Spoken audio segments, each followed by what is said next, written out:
बागडपट्टी परिसरात शाळकरी मित्रानेच केला मित्राचा खून, शाळेत खुनी थरार। अहिल्यानगर शहरातील बागडपट्टी परिसरात असलेल्या सीताराम सारडा विद्यालयातील विद्यार्थ्यात झालेल्या किरकोळ वादातून 10वीतील एका विद्यार्थ्याचा खून झाला आहे।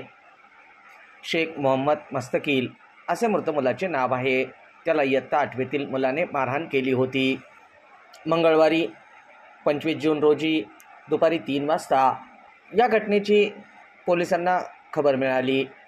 त्यानंतर पोलिसांनी शाळा परिसरात येत पुढील तपास सुरू केला आहे।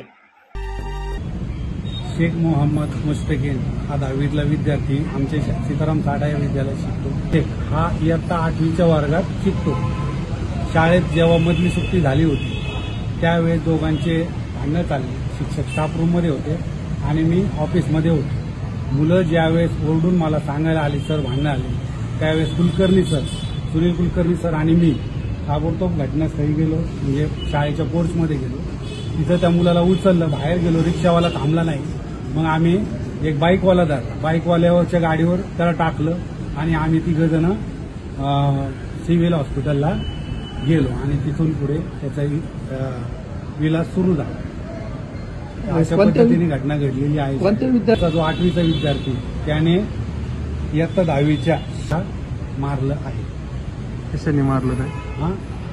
कशाने मारलं ते मला माहित नाही, कारण त्याचं कारण असं आहे की जेव्हा मला बोलवलं तेव्हा विद्यार्थी खाली पडला होता।